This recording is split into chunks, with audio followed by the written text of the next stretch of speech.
సుంకిశాల అయితే మరీ దారుణం.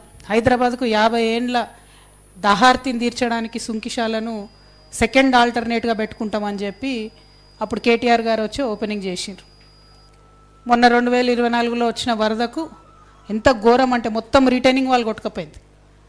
అయితే కాంగ్రెస్ గవర్నమెంట్ వచ్చింది అప్పటికే.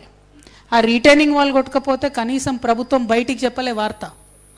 అసెంబ్లీ నడుస్తుంది, వార్త ప్రభుత్వం బయటికి చెప్పలే. ఆ ఎంప్లాయీస్ ఎవరో అన్ఎక్స్పెక్టెడ్గా తీస్తున్న వీడియోలో ఆ కొట్టుకపోయే విజువల్ ఉంటే అది ఎంప్లాయీస్ షేర్ చేసుకోగా మెల్లగా తర్వాత బయటకు వచ్చింది వార్త. సరే బయటకు వచ్చింది సుంకిశాలలో. ఆగమేఘాల మీద అధికారులను తీసేసిండ్రు, ఆగమేఘాల మీద ఎంక్వైరీ చేసినామన్నారు.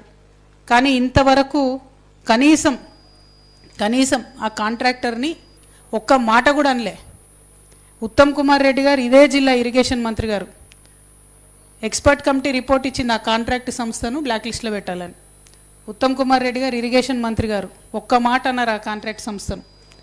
కోమటిరెడ్డి గారు ఈ జిల్లా మంత్రివర్యులు, సీనియర్ నాయకులు, పవర్ఫుల్ లీడర్ కాంగ్రెస్లో, ఒక్క మాట అన్నారు ఆయన. ఇక ముఖ్యమంత్రి గారి సంగతి సరే వాళ్ళకుండే మెగా ఫెవికాల్ బంధం మనకు తెలిసిందే కాబట్టి ఆయన ఒక్క మాట అననే అన్నాడు. అంటే మరి చేసిన పనే చేసుడు, అది కొట్టకపోయినా అదే కాంట్రాక్టర్ చేసుడు, ఎన్నేళ్ళు చేస్తారు పనులు?